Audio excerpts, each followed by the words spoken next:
नमस्कार। हमारे YouTube channel व्योम के पार में आपका स्वागत है। आज हम बात करेंगे रीत काल के बहुत ही प्रतिभाशाली, बहुत प्रसिद्ध और राम काव्य परंपरा के बहुत प्रतिष्ठित आचार्य और कवि केशवदास। केशवदास बहुप्रतिभा के धनी थे। वो आचार्य भी थे और बहुत ही प्रसिद्ध कवि थे, बहुत कुशल कवि थे। अपनी पुस्तक रामचंद्रिका में उन्होंने अपना समस्त पांडित्य और कवित्व निकाल कर रख दिया है। शायद ही कोई ऐसा छंद बचा हो जो रामचंद्रिका में नहीं आया है। केशवदास ओरछा नरेश के दरबार में रहते थे और बहुत आदर पाते थे। इनके जन्म के विषय में और मृत्यु के विषय में विद्वान एक मत नहीं है। आचार्य रामचंद्र शुक्ल ने इनका जन्म 1612 संवत माना है और इसी तरह से इनके निधन के बारे में भी एक मत नहीं है विद्वान। इनका निधन संवत 1674 से 1680 के बीच में माना जाता है। आचार्य रामचंद्र शुक्ल ने अपने हिंदी साहित्य के इतिहास में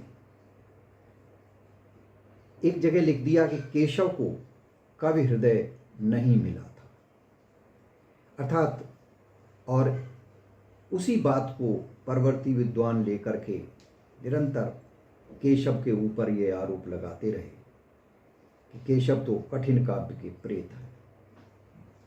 तरह तरह की बातें चलती रहीं क्योंकि आचार्य शुक्ल ने लिख दिया था और यह भी आगे चल करके होता रहा कि अगर कोई संस्था, कोई राजा किसी कवि को सम्मान या पुरस्कार नहीं देना चाहता था तो वो केशव की कविता के बारे में पूछ लेता था। प्रकारांतर से यहाँ इसमें ये बताया गया कि केशव बड़े कठिन कविता लिखते थे, उनकी कविता जन जन तक नहीं पहुँचती थी। एक दोहा इसमें मिलता है कि कवि को देन न चाहें विदाई, पूछत केशव की कविताई। तो इस तरह की बातें केशव के संबंध में आती रही हैं। लेकिन इसका दूसरा पहलू अगर देखें तो केशव ने इतने सुंदर और इतने अच्छे छंदों का प्रयोग किया है जिसमें सभी रीत काल में प्रचलित छंदों में उन्होंने अपनी राम कथा है रामचंद्रिका में उसमें लिखा है। बहुत सारे उनके ग्रंथ हैं। रामचंद्रिका में उन्होंने तमाम छंदों का प्रयोग तो किया ही है, लेकिन उन छंदों में सरसता कहीं कम नहीं है। हम यहाँ आज उनके 3 सवैया यहाँ प्रस्तुत करेंगे रामचंद्रिका से, और उसमें आप देखिए कि उनके जो सवैया हैं, उनका काव्य है, उनका कवि है, वो कितना सरस है। उनकी जो संवाद योजना है और संवादों को सवैया में लिख पाना सबके बस की बात नहीं है। एक सवैया से बात शुरू करते हैं।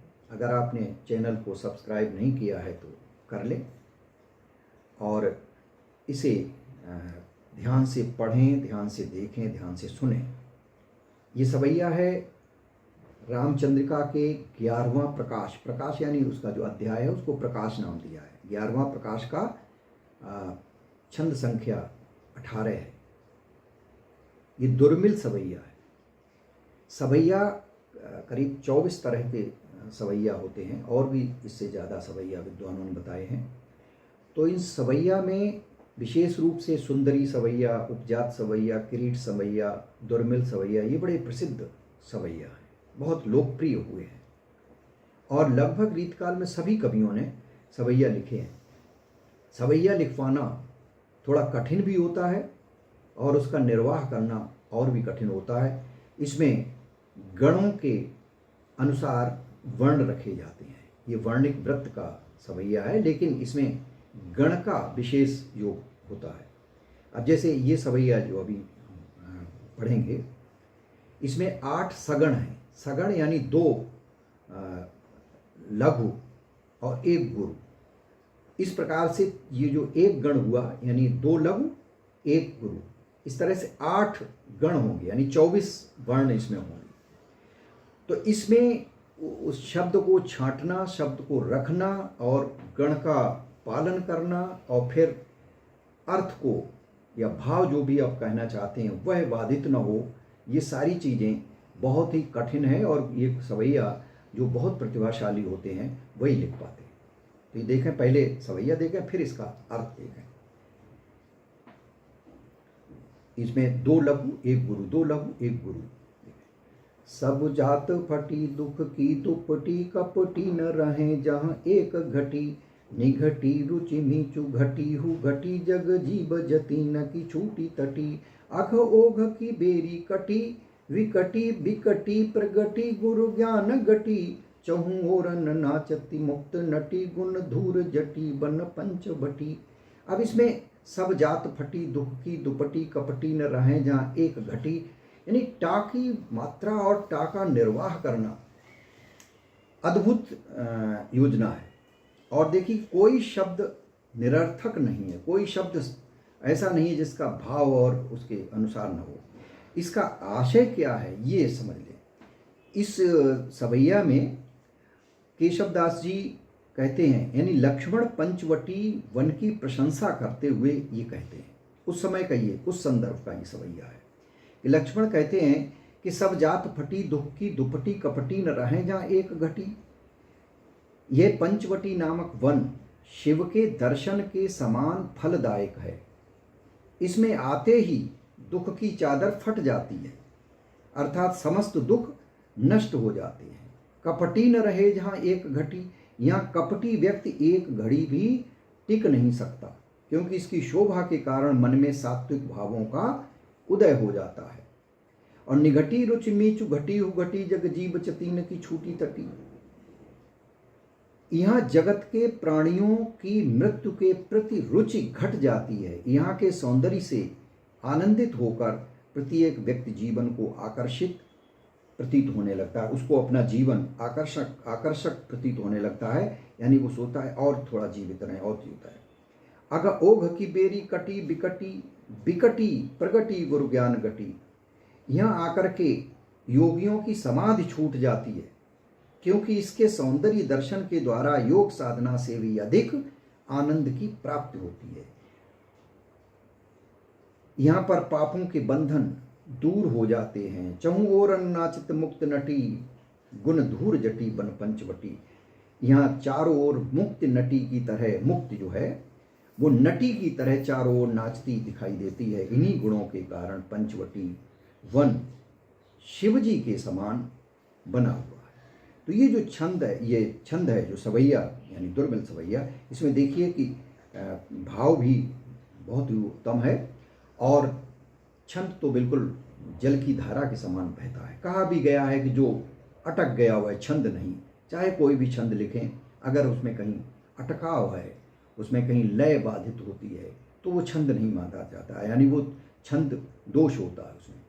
तो केशव के कवित्व में, केशव के सवैयों में यह दोष कहीं मुश्किल से ही थोड़े से मिलेगा।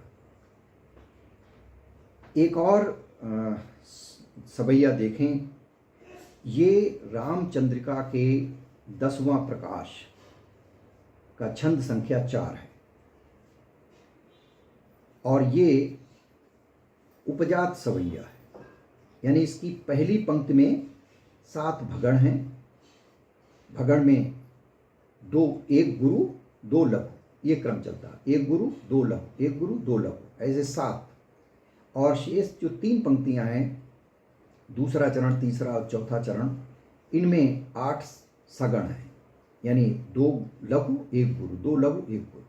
तो ये पूरा निर्वाह हुआ है। अब इसकी जो संवाद योजना है वह बहुत ही उच्च कोटि की है, उसे देखें। प्रसंग है कि राम और लक्ष्मण को वनवास दे दिया जाता है, वन को चले जाते हैं। भरत जब ननिहाल से लौट के आते हैं तो वो उन्हें कुछ बताया नहीं जाता कि क्यों वो अपने ननिहाल से जब अयोध्या के लिए आते हैं तो उनको रास्ते में कुछ भी नहीं जानकारी दी जाती क्यों बुलाया है, बस आपको बुलाया है, आप चलिए। तो जब वो महल में आते हैं और महल में उन्हें कुछ अलग तरह का वातावरण दिखता है, उनके भाई नहीं दिखते, उनकी भाभी नहीं दिखती, पिताजी नहीं दिखते, तो वो अपनी माँ कैकेयी से प्रश्न करते हैं। और देखिए इस सवैया में प्रश्न करते हैं। तो पहले मैं सवैया पढ़ूंगा, फिर उसके अर्थ को खोलूंगा, और इसका अर्थ आसान है, इसलिए आप सवैया पढ़ते पढ़ते ही उसका अर्थ भी स्पष्ट हो जाता है। देखें कि मातु कहाँ नृप तात गए सुर लोकहि, क्यों सुत शोक लये। सुत शोक सुत कौन सु राम, कहाँ है अभय बन लक्ष्मण सिय समेत गए। बन काज कहा कहि केवल मो सुख, तो को कहा सुख या में भय। तुमको प्रभुता धिक, तो को कहा अपराध विनाशी गरे हमें। अब इसमें माँ तो कहा नृप, यानी हे माँ राजा कहाँ है, यानी राजा दशरथ पिताजी कहाँ हैं। तो कैकेयी उत्तर देती है कि तात गए सुरलोक हैं, तात सुरलोक को गए। क्यों, भरत का प्रश्न है। सुत शोक लये, उनको पुत्र शोक ले गया। सुत सुत कौन सो, कौन से सुत का शोक, भरत को कुछ पता नहीं था। राम यानी राम का शोक, कहाँ है अवय, वो कहाँ है अब। वन लक्ष्मण सिय समेत गए, वो तो वन में लक्ष्मण और सीता जी के साथ वन चले गए। वन काज कहा कहे, भाई वन में क्यों चले गए, भरत ने पूछा। केवल मो सुख, कैकेयी कहते केवल मेरे सुख के लिए। तो को कहा सुख या में भय, अरे भाई वन में गए तो तुमको क्या इसमें सुख हुआ। तुमको प्रभुता, कैकेयी कहती तुम्हें राजाधिराज यानी तुम्हें को राजा बनाने के लिए, तुमको प्रभुताई देने के लिए धिक। और भरत कहते हैं धिक्कार है तुमको, ये तो बिना कारण ही उनको अपराधी घोषित करके उनको दंड दे दिया गया। यानी तो ये एक सवैया में इतनी बातें कह पाना बड़ा मुश्किल है। इसको एक बार फिर देख सकते हैं कि मातु कहाँ नृप तात गए सुर लोक ही, क्यों सुत शोक लये। और सुत कौन सु राम, कहाँ है अभय बन लक्ष्मण सीत समेत गए। बन काज कहा कह केवल मो सुख, तो को कहा सुख या में भय। तुमको प्रभुता धिक, तो को कहा अपराध विनाशी गरे है। तो इस प्रकार से उन्होंने ये जो संवाद योजना है, ये इसका यहाँ आपको चित्र मिलता है। और ये विशिष्ट संवाद योजना है जो कि केशव की विशेषता है। केशव ने और जगह भी रामचंद्रिका में इस तरह से बहुत ही महत्वपूर्ण संवाद अपने छंदों में, दोहों में, चौपाई में और अलग से, वो विशेषकर सवैया में जहाँ संवाद आते हैं, तो ये बहुत ही विशेष बात है। एक और सवैया जो रामचंद्रिका के 14वां प्रकाश से छंद संख्या 1 यानी प्रथम छंद है, और ये मत्त गयंद सवैया है। बड़ा प्यारा सवैया होता है। इसमें 7 भगड़ होते हैं और अंत में 2 गुरु, चारों चरणों में, चारों पंक्तियों में, ये इसका नियम है। तो देखें इसको, इसमें मेघनाद द्वारा चलाई गई जो ब्रह्मपाश थी, उससे हनुमान को बांध लिया जाता है और रावण के सामने पेश किया जाता है। तो हनुमान जी और रावण का संवाद होता है इस सवैया में। तो ये इसको देख सकते हैं। तो किस प्रकार से रावण और हनुमान जी का संवाद होता है। तो ये मत्तगंध सवैया में है, 7 भगण और 2 गुरु। तो रावण पूछता है, तो सवैया पहले सुने फिर उसके बाद उसका अर्थ। रे कपि कौन तू, अक्षकु घातक दूत बलि रघुनंदन जू को। को रघुनंदन रे त्रिशिरा खर दूषण दूषण भूषण भूको, सागर कैसे तरयो जस गोपद काज कहा, सिय चोरहि देखो कैसे बंधायो, जो सुंदर तेरी छुई दृग सोवत पातक लेको। रावण कहता है कि अरे कौन है, हे बंदर कौन है तू? तो हनुमान जी उत्तर देते हैं, अक्ष को घातक, अक्ष को मारने वाला, दूत बलि रघुनंदन जी को, और रामचंद्र जी का मैं दूत हूँ, यानी बलवान सबसे शक्तिशाली राजा रामचंद्र जी का मैं दूत हूँ।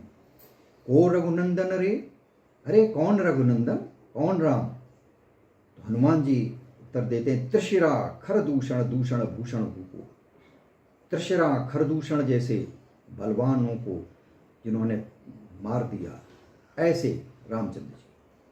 तो फिर रावण पूछता है, सागर कैसे तरयो? अरे तूने सागर कैसे, समुद्र इतना बड़ा है, तू वहां से यहाँ कैसे आ गया, कैसे कैसे सागर को पार किया? हनुमान जी उत्तर देते हैं, जैसे गोपद काज कहा सी, जैसे, यानी पूछता है रावण कैसे सागर तैर लिया, सागर को पार कैसे किया तूने? जस गोपद, यानी जैसे गाय के खुर को भरे हुए पानी को पार कर देना, इतनी आसानी से मैंने समुद्र को पार कर लिया। जैसे गाय के खुर में जो पानी भर जाता है, खुर का निशान होता है, उसमें पानी भर जाता है, तो उसको जैसे कोई पार कर ले, ऐसे गोपद के समान मैंने समुद्र को पार कर लिया। फिर रावण पूछा, काज कहा? अरे भाई काम क्या है तेरा, क्यों आया यहाँ? सिय चोर ही देखो। हनुमान जी कहते हैं, सीता जी के चोर को देखने के लिए आया हूँ, कि वो शायद कहीं यहीं कहीं छुपा बैठा है। उसके चोर, सीता जी को जिसने चुराया है, उस चोर को देखने आया हूँ। तो रावण कहता है कि भाई तू इतना अगर बलवान है तो बंध कैसे गया, बंधन में कैसे बंध गया, कैसे बंधायो, फिर बंधन में कैसे बंध गया? तो हनुमान जी इसका उत्तर देते हैं कि जो सुंदर तेरी छुई दृग सोवत पातक लेको। भाई सीता जी को खोजते समय तेरे महल में मैं चला गया था, और तेरी सुंदर स्त्री को जो सो रही थी उसे मैंने अपनी आंखों से देख लिया, सोते हुए देख लिया। इसलिए उसका जो अपराध है, उसकी सजा के कारण मुझे इसी पाप के कारण मैं फलस्वरूप, उसी पाप के फलस्वरूप मुझे बंदी बनना पड़ा, इसलिए मैं तेरे सामने आया हूँ। तो ये जो रामचंद्रिका में केशव दास ने जिस तरह से छंद लिखे, और ये अभी हमने जो 3 सवैया आपको सुनाए हैं, तो ये सवैया प्रायः परीक्षाओं में पूछे जाते हैं और इनकी चर्चा होती है, क्योंकि चर्चित छंद हैं, चर्चित सवैया हैं। तो उम्मीद है कि आपको ये अच्छे लगे होंगे, और अच्छे लगे हैं तो टिप्पणी के रूप में इनके बारे में अपनी राय लिखें, और कुछ भी जो आप इनके संबंध में कहना चाहते हैं, कुछ और शेष रहा हो, तो आप अपनी टिप्पणी में लिख सकते हैं। चैनल को सब्सक्राइब नहीं किया है तो सब्सक्राइब कर लें, और कुछ हिंदी साहित्य में, व्याकरण में जो कुछ आप जिस तरह के वीडियो आप चाहते हैं आप लिखें, हम कोशिश करेंगे उस तरह के वीडियो और प्रस्तुत कर सकें। आज के लिए बस इतना ही। नमस्कार।